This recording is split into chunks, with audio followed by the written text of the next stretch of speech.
Hello there, welcome to Rob's Models. I'm Rob and today we're going to be reviewing Revell's Tornado GR.1, the RAF edition, and this is reference 04619. Let's see what we get in the box. It's a side opening. I must admit I have got this one open, so let's take it out.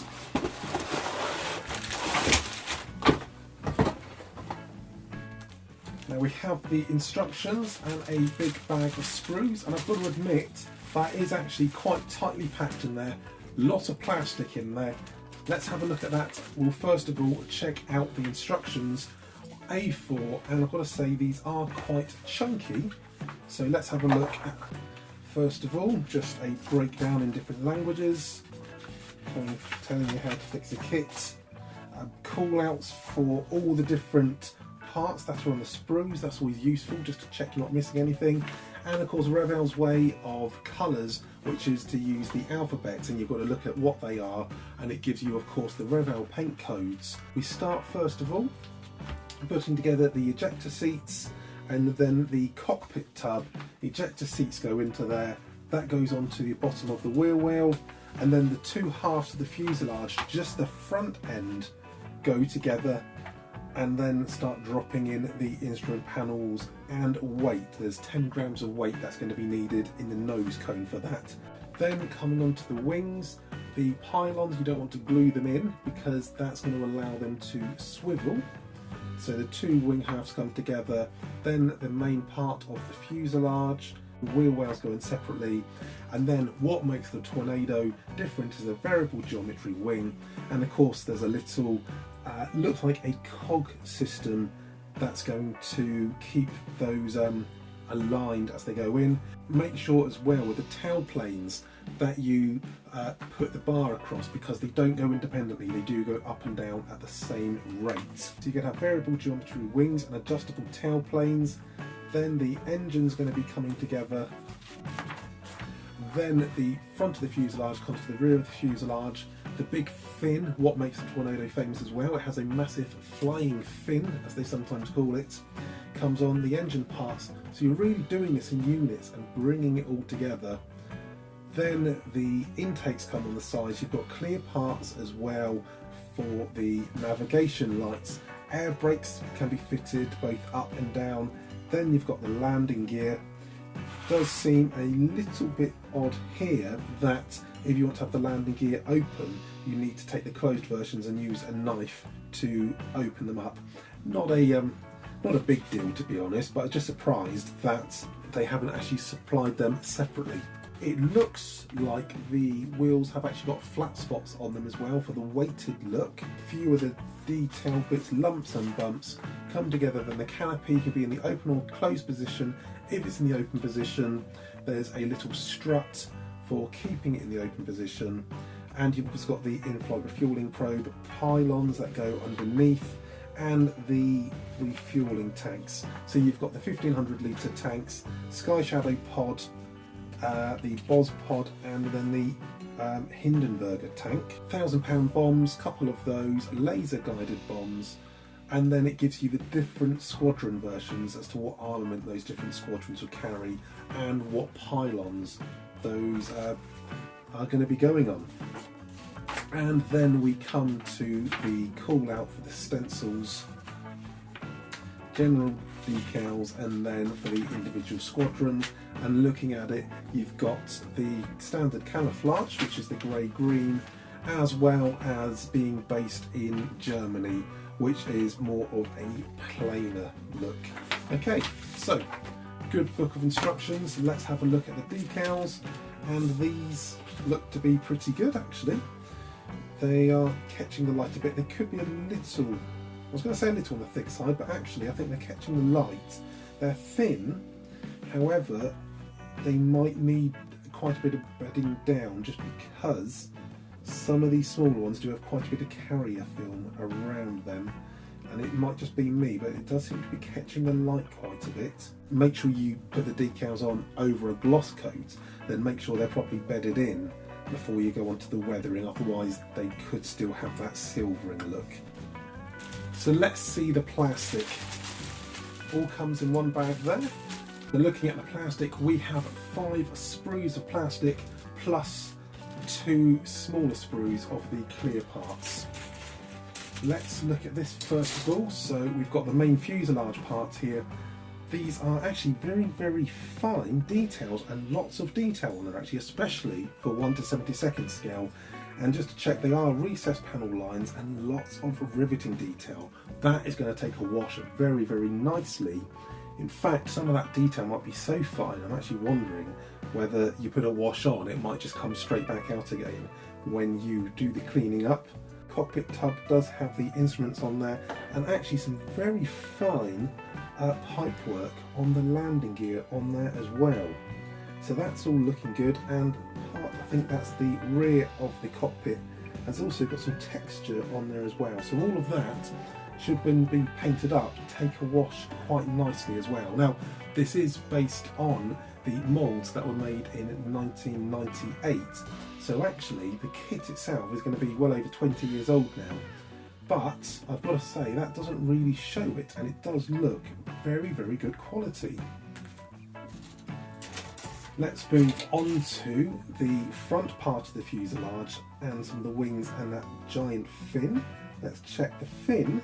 I can actually see that there are little rivets in there as well, so that's all looking very finely detailed, as well as on the wings, some very good, very fine panel lining on the sides. And I've got to say, that is very good quality, and even looking at the nozzles, that's all very good as well.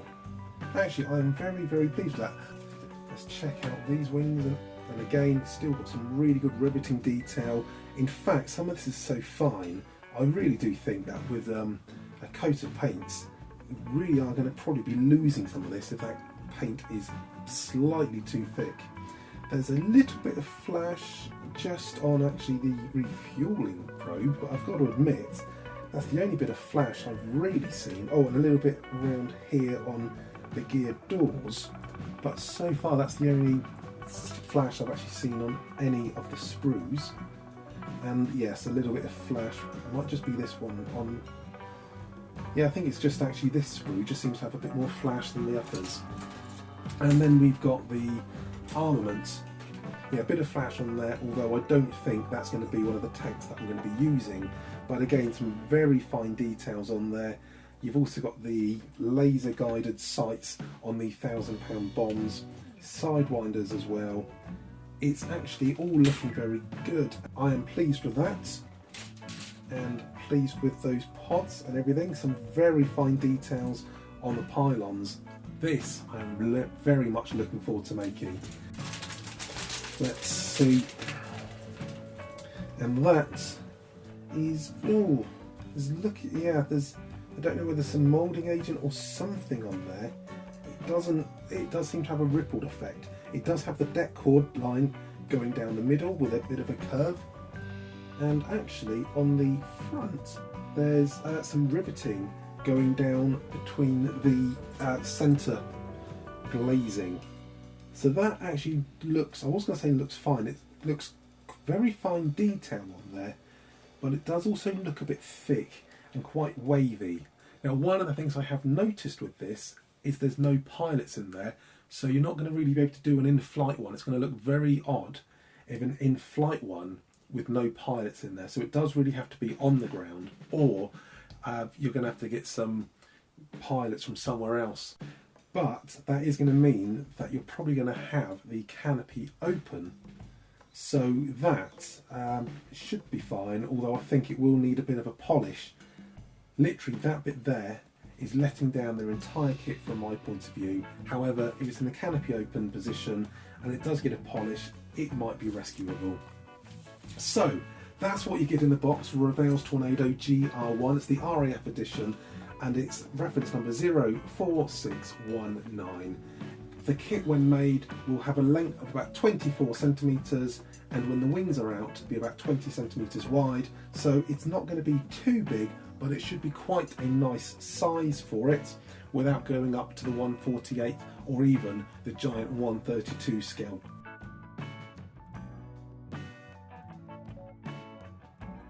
What I'm going to be doing is something a little bit more for this, because this is going to be my next build. Make sure you subscribe so you can see how I get on. Now, when I was a teenager, a magazine came out called Takeoff Magazine. It was a great magazine. I've got a pile of them. I didn't collect them all, but I have got a big thick pile of these magazines. And in issue number 1, it came with a kit for a 1 to 72nd Tornado. Not this kit, it came in parts over about 6 or 7 or however many issues to get you into the habit of subscribing to the magazine. And I built the kit, and I've got to admit it was my favourite kit I made as a kid. I don't think I did it very well, and that's one of the reasons why I'd like to come back and revisit it and redo another Tornado. However, in the magazine, it did detail about the Tornado that you made the kit. And here it is. It was the one called Debbie, part of the Snoopy Airways in Gulf War 1. And I did the kit and I loved it, but I want to go back and redo it. I wish I still had it. It got broken up many, many years ago. But I thought I've got all those details. I also have a salute to the Tornado magazine, and when the Tornado was retired, this came out, and I picked this up in 2019, and of course it goes through right from the beginning of the Tornado, going through, of course, you've got it in the camouflage scheme, which is actually on the box art, so if you wanted to do that one, and of course it goes right the way through about the F3 variants, going right the way through, and of course it also includes the Gulf War, and you can just see how weathered and dirty the Gulf War Tornadoes really got.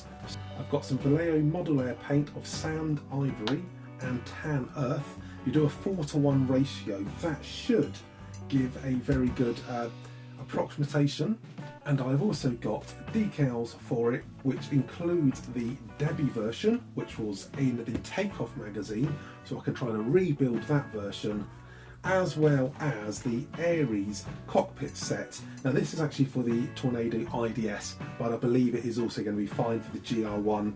And because the cockpit is going to be open, I'm going to want to be using this as well to really show it off to the maximum potential. So it has photo etch in there, also got the dashboard lights, as well as the main cockpit tub, 2 ejector seats, and a few of the other bits and pieces. So in combination with that, the new decals, the paint job, the aim is to then turn this GR1, which was pre-Gulf War, into a 1991-92 Gulf War Debbie version, which was first featured in the Takeoff magazine. So make sure you subscribe to see how I get on with that.